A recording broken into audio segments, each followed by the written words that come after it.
come from? And where are we going?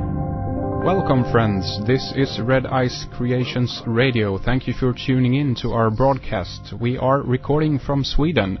My name is Henrik Palmgren. I am the editor and webmaster of redicecreations.com, a website dedicated to news, research, and exploration of all kinds of topics and areas that we consider to be not only interesting but also of great importance in these interesting times that we do live in. Stop by the website often and check out our many different sections that we got up there. Much to read, see, and of course listen to. Also check out the forum and join in on the discussions.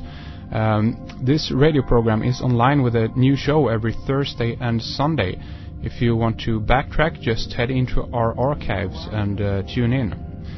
Today we have a great guest with us. It's a pleasure to welcome back to the show the Synchromystic master Jake Kotze, who joins us. Jake, of course, is behind the blog thebravenewworldorder.blogspot.com, and this is something that you must get into if you not already have.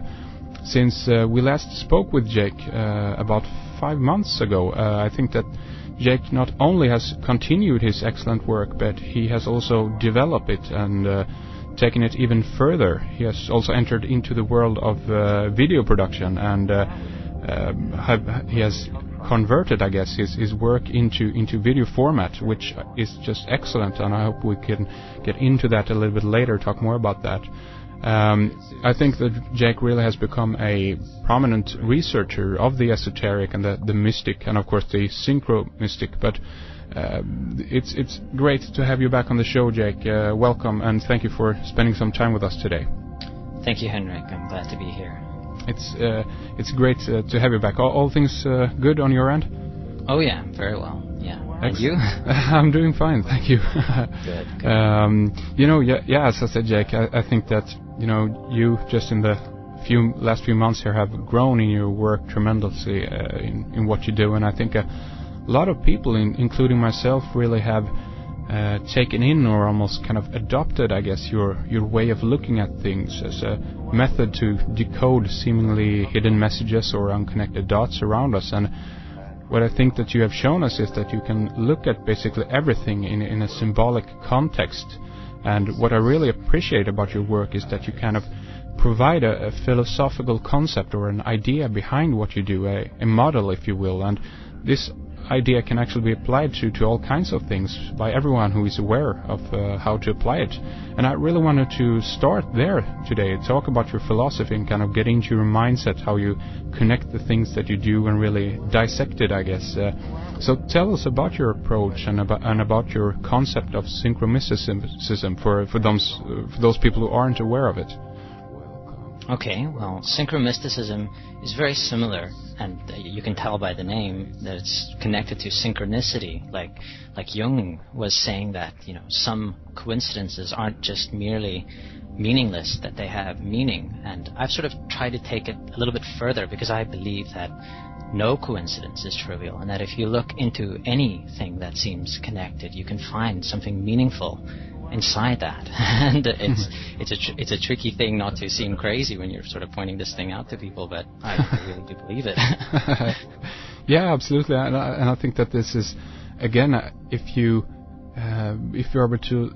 able to lay out this idea or this concept or this pattern of how to look upon things, it does seem more or less, such as less crazy, as you put it, because you give a background that people can apply and then themselves discover if this is something that they further can elaborate on. But in regards to developing this idea that you have, how far back did was this recently, just when you started the blog, that you started to develop this, or was this kind of developed during the process of when you began writing your articles?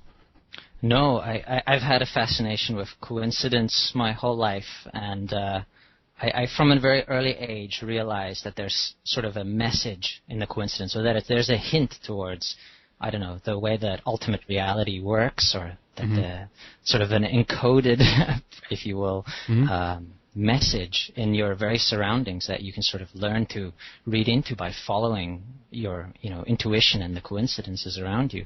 And there was actually a particular incident when I was young that I would say was like the first coincidence that made me realize this sort of insight, and I could tell you about it. Sure. Would you like to share it? I'd love to hear it. Sure. Yeah. Sure. I think I was like 11 or 12 or something. I was at the coast on vacation with my family, and my mother took me to a bookstore, and there were a bunch of second-hand National Geographics lying on the floor, and they were like, I don't know, $5 each, and she said pick 2 randomly, and they were like from all different eras. National Geographic's been around forever, so sure.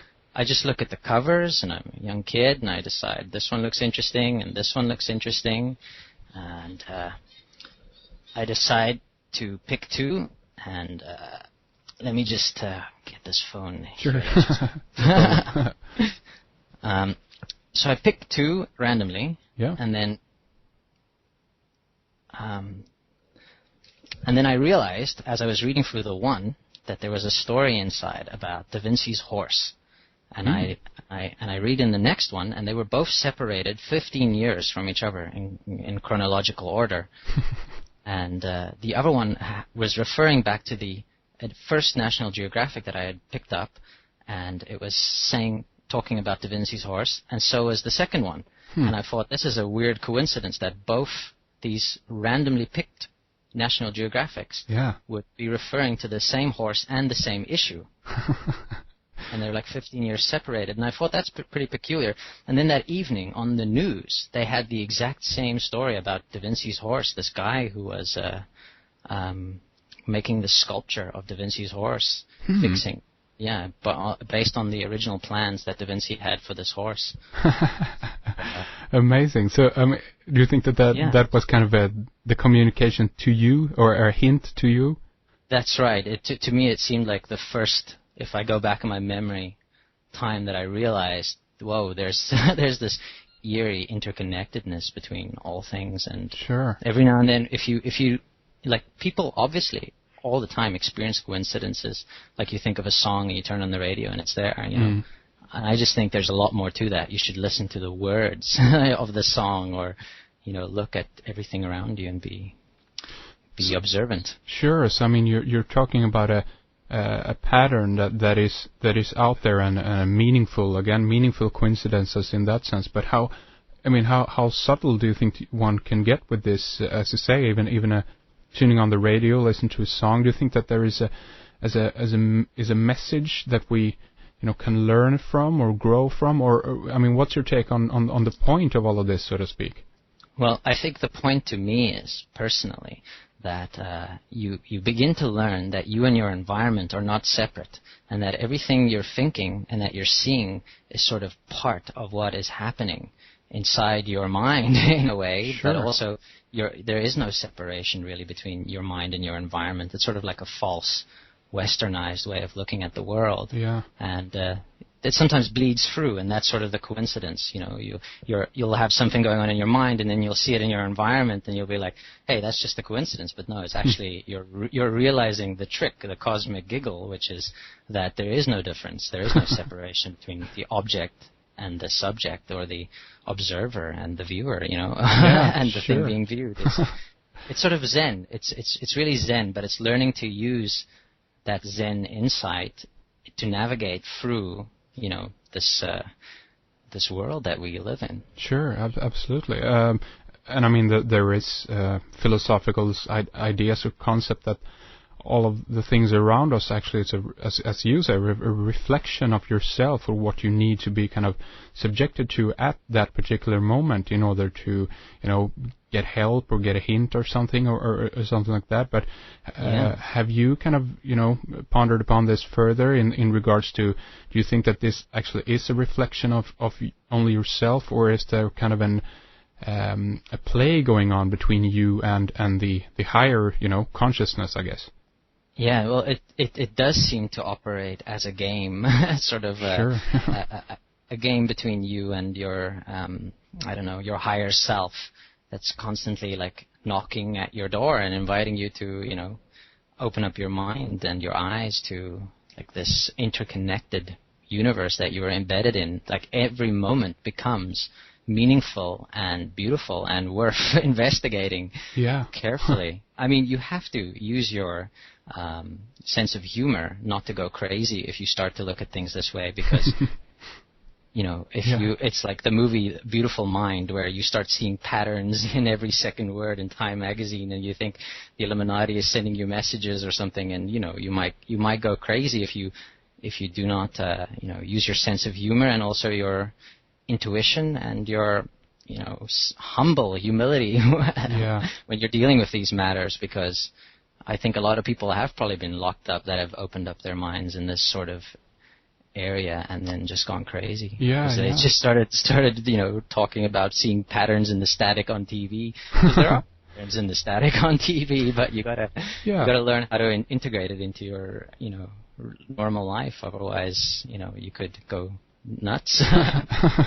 Well, I totally agree, and again, I think that we, at least as you say here in the Western world, are so foreign to this idea that there is an interconnectedness in everything, and I think that this is what actually drives people in that sense to the, you know, going mad in that sense, because we are conditioned to believe that there is no meaning or no, you know, higher meaning. There are people, of course, who have a religious background, seeing it that you know, that obviously there is a God behind everything, but I don't think that it is expressed in this kind of, you know, intricate way that every, you know, minute detail actually is a play in a communication. But you know, would you incorporate the idea of the, let's say, holographic universe? I don't know if you read about this. Would you incorporate this into that idea of you know, the overmind, or your ability to communicate with yourself on a higher plane?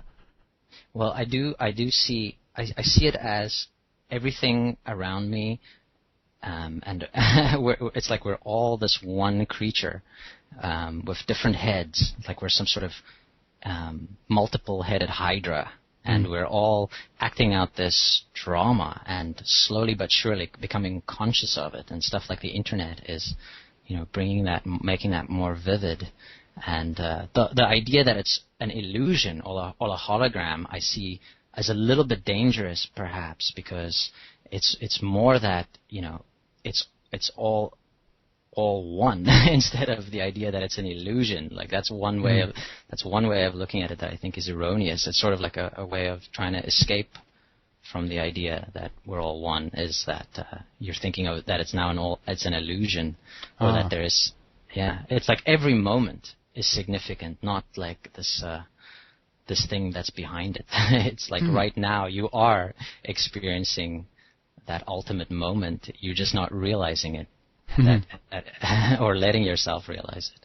Interesting. Yeah, that's a good take on it, I think. Do you I mean, in regards to the issue of individuality in at the same time, I mean, these are like, in one sense, I think, having two contradictory ideas, holding them, you know, together, but they both work at the same time. I totally agree with what you say, and I you know, agree on that fact that I think that we could tie this back to the one, so to speak. But at the same time, we experience this individually. Do you have difficulties to kind of, you know, separate these two, or are they contradictory in that sense? I think it's just our minds are so geared in Western society to think of things in, you know, either